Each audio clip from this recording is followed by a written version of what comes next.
A Study in Scarlet. Chapter 5. The Avenging Angels. All night their course lay through intricate defiles, and over irregular and rock-strewn paths. More than once they lost their way, but Hope's intimate knowledge of the mountains enabled them to regain the track once more.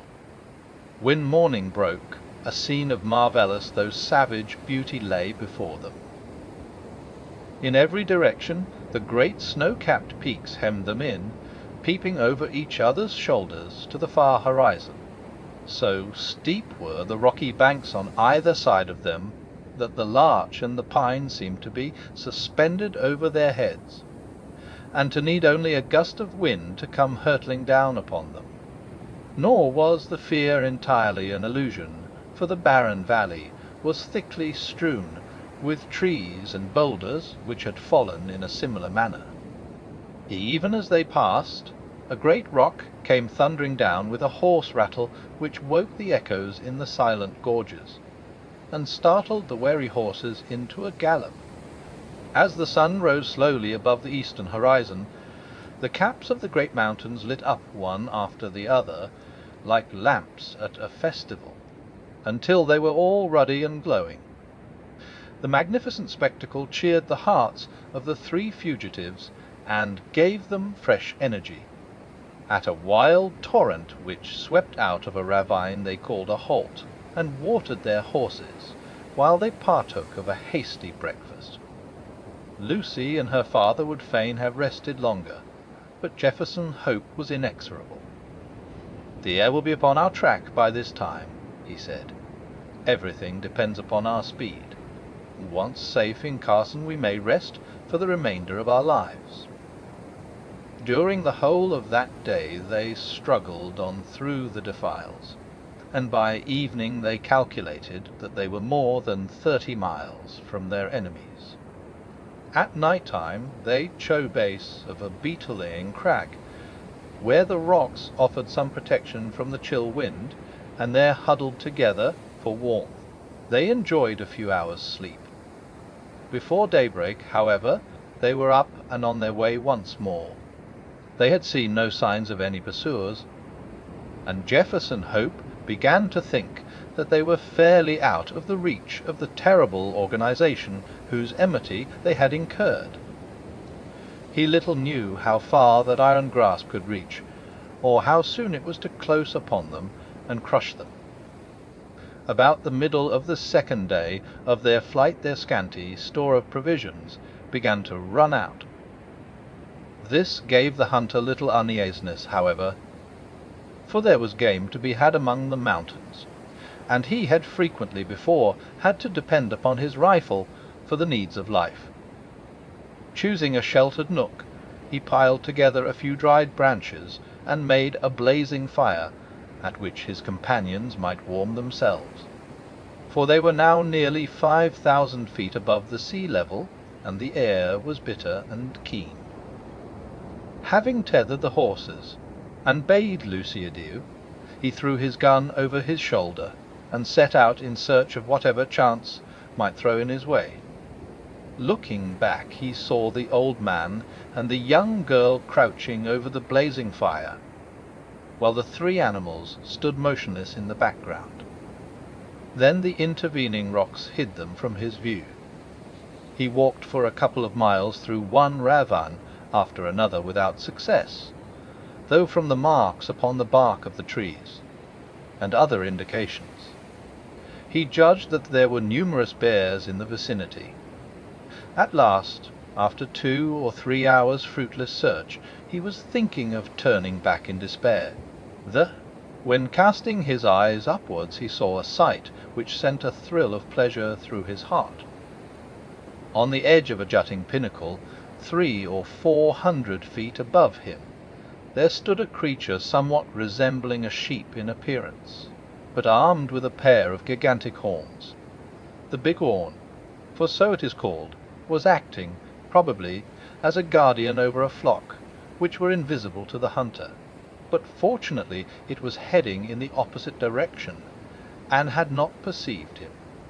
Lying on his face, he rested his rifle upon a rock, and took a long and steady aim before drawing the trigger.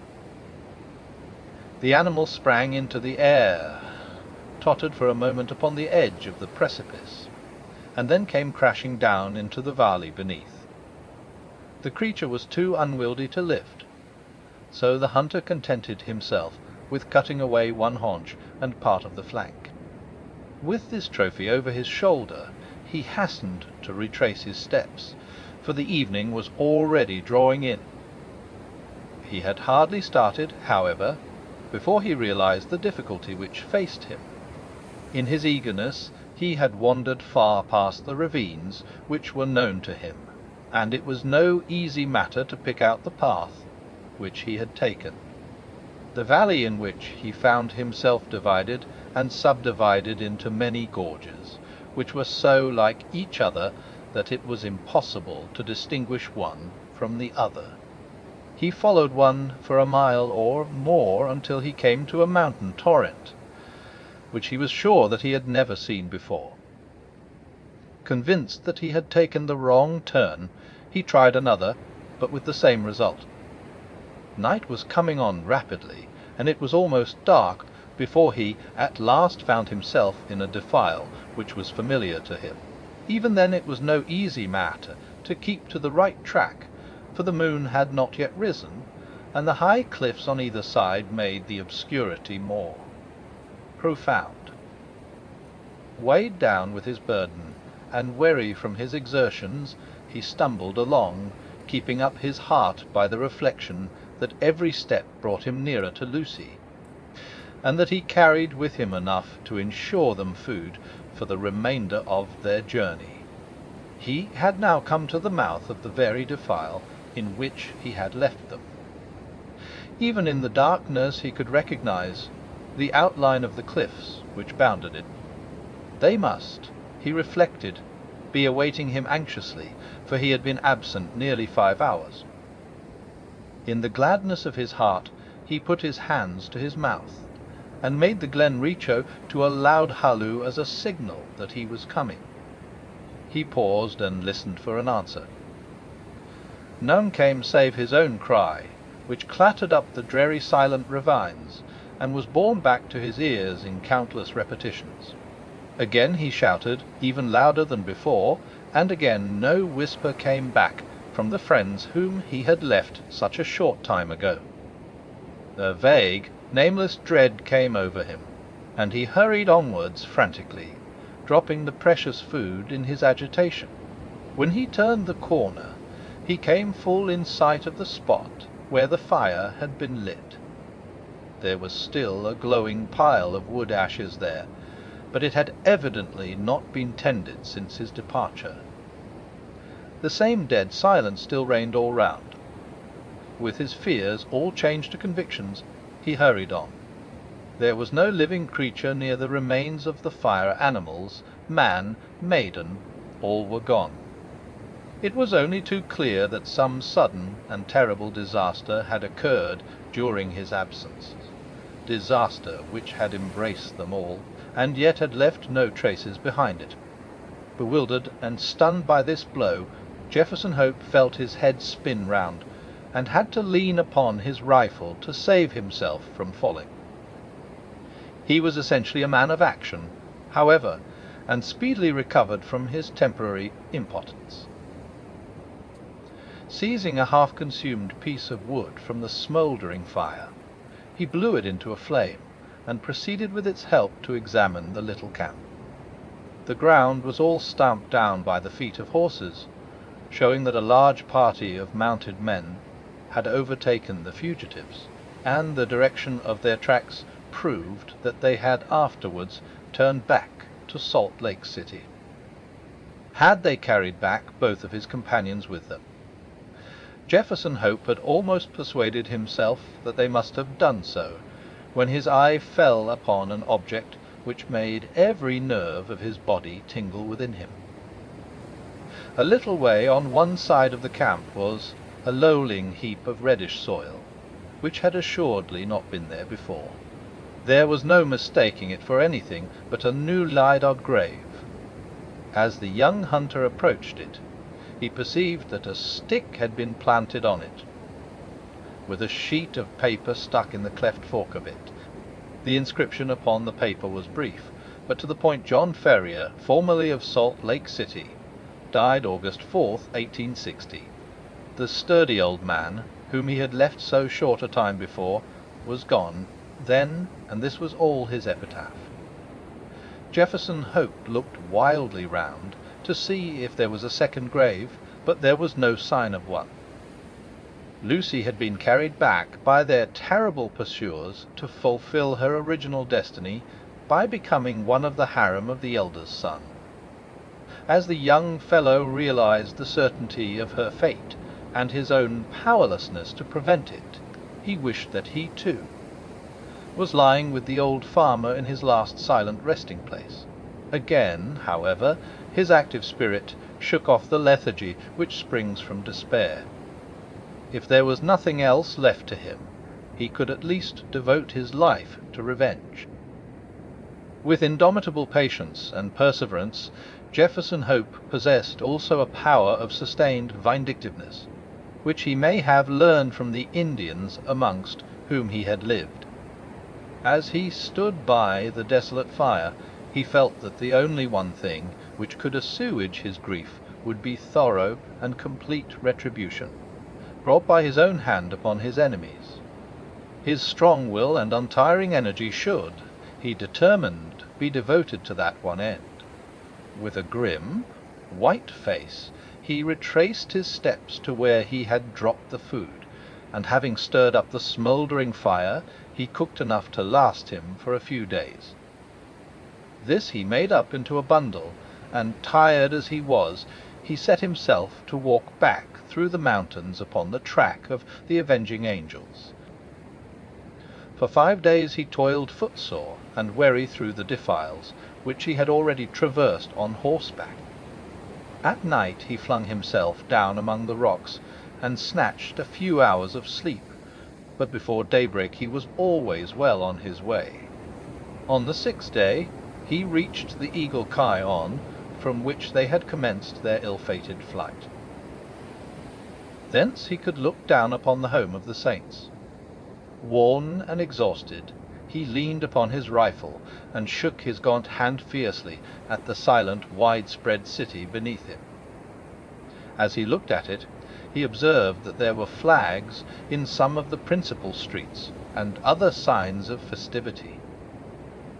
He was still speculating as to what this might mean when he heard the clatter of horses' hoofs and saw a mounted man riding towards him. As he approached, he recognized him as a Mormon named Cowper, to whom he had rendered services at different times. He therefore accosted him when he got up to him, with the object of finding out what Lucy Ferrier's fate had been. "I am Jefferson Hope," he said. "You remember me?" The Mormon looked at him with undisguised astonishment. Indeed, it was difficult to recognize in this tattered, unkempt wanderer, with ghastly white face and fierce, wild eyes, the spruce young hunter of former days. Having, however, at last satisfied himself as to his identity, the man's surprise changed to consternation. "You are mad to come here," he cried. "It is as much as my own life is worth to be seen talking with you. There is a warrant against you from the Holy Four for assisting the Ferriers away." "I don't fear them or their warrant," Hope said earnestly. "You must know something of this matter, Cowper. I conjure you by everything you hold dear to answer a few questions. We have always been friends. For God's sake, don't refuse to answer me. What is it?" the Mormon asked uneasily. "Be quick. The very rocks have ears and the trees eyes." "What has become of Lucy Ferrier?" "She was married yesterday to young Drebber." "Hold up, man, hold up. You have no life left in you." "Don't mind me," said Hope faintly. He was white to the very lips, and had sunk down on the stone against which he had been leaning. "Married, you say?" "Married yesterday. That's what those flags are for on the endowment house." There was some words between young Drebber and young Stangerson as to which was to have her. They'd both been in the party that followed them, and Stangerson had shot her father, which seemed to give him the best claim. But when they argued it out in council, Drebber's party was the stronger, so the prophet gave her over to him. No one won't have her very long, though, for I saw death in her face yesterday. She is more like a ghost than a woman. Are you off, then? Wes, I am off, said Jefferson Hope, who had risen from his seat. His face might have been chiselled out of marble, so hard and set was its expression, while its eyes glowed with a baleful light. Here are you going? Never mind, he answered, and, slinging his weapon over his shoulder, strode off down the gorge, and so away into the heart of the mountains, to the haunts of the wild beasts. Amongst them all there was none so fierce and so dangerous as himself. The prediction of the Mormon was only too well fulfilled. Whether it was the terrible death of her father, or the effects of the hateful marriage into which she had been forced, poor Lucy never held up her head again, but pined away and died within a month. Her sottish husband, who had married her principally for the sake of John Ferrier's property, did not affect any great grief at his bereavement. But his other wives mourned over her, and sat up with her the night before the burial, as is the Mormon custom. They were grouped round the bier in the early hours of the morning, when, to their inexpressible fear and astonishment, the door was flung open, and a savage-looking, a weather-beaten man in tattered garments strode into the room. Without a glance or a word to the cowering women, he walked up to the white silent figure which had once contained the pure soul of Lucy Ferrier. Stooping over her, he pressed his lips reverently to her cold forehead, and then, snatching up her hand, he took the wedding ring from her finger.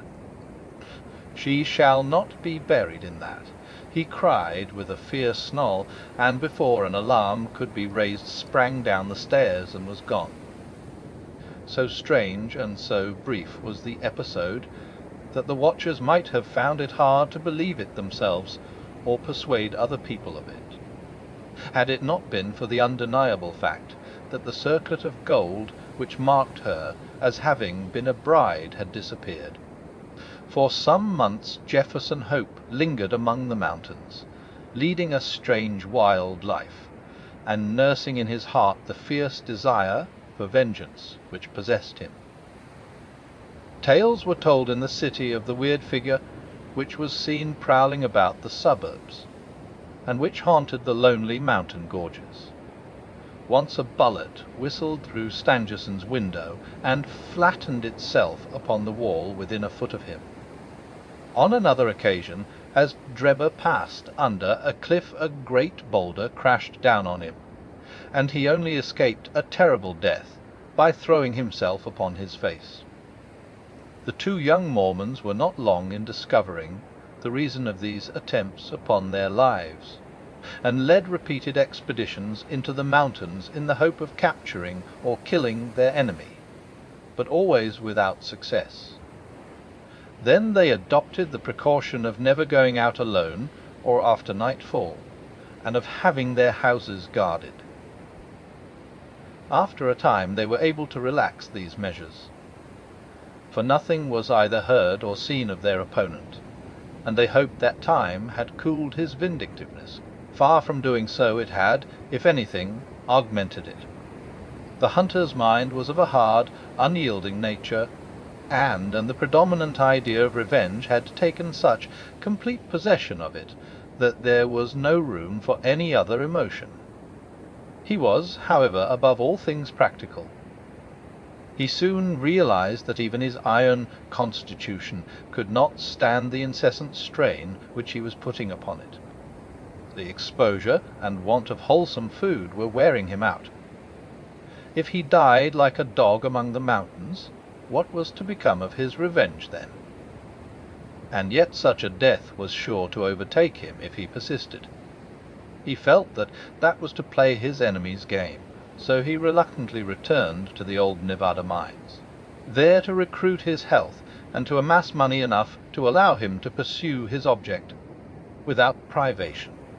His intention had been to be absent a year at the most, but a combination of unforeseen circumstances prevented his leaving the mines for nearly 5. At the end of that time, however, his memory of his wrongs and his craving for revenge were quite as keen as on that memorable night when he had stood by John Ferriar's grave. Disguised, and under an assumed name, he returned to Salt Lake City, careless what became of his own life, as long as he obtained what he knew to be justice. There he found evil tidings awaiting him. There had been a schism among the chosen people a few months before, some of the younger members of the church having rebelled against the authority of the elders, and the result had been the secession of a certain number of the malcontents, who had left Utah and become Gentiles. Among these had been Drebber and Stangerson, and no one knew whither they had gone.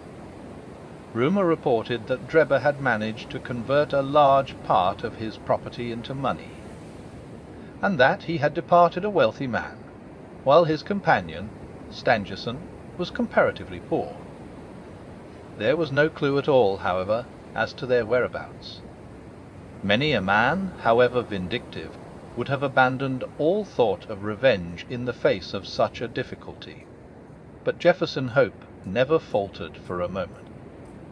With the small competence he possessed, eked out by such employment as he could pick up, he travelled from town to town through the United States in quest of his enemies.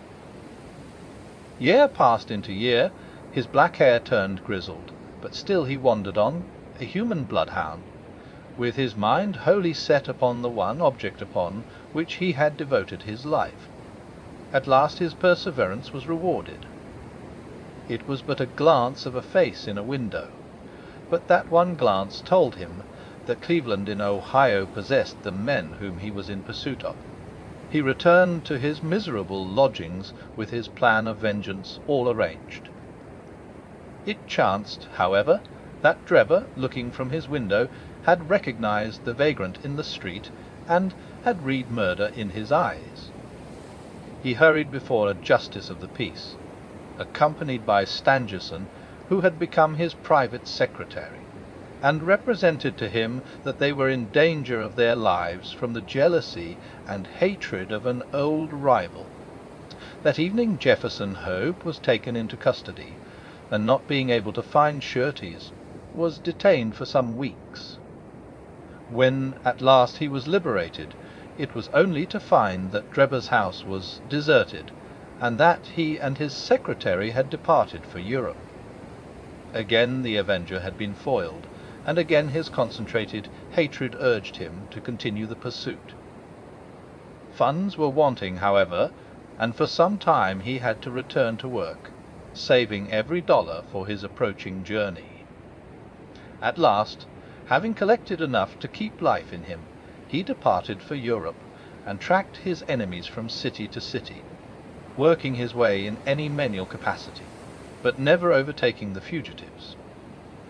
When he reached St. Petersburg they had departed for Paris, and when he followed them there he learned that they had just set off for Copenhagen. At the Danish capital he was again a few days late, for they had journeyed on to London, where he at last succeeded in running them to earth. As to what occurred there, we cannot do better than quote the old hunter's own account, as duly recorded in Dr. Watson's journal, to which we are already under such obligations.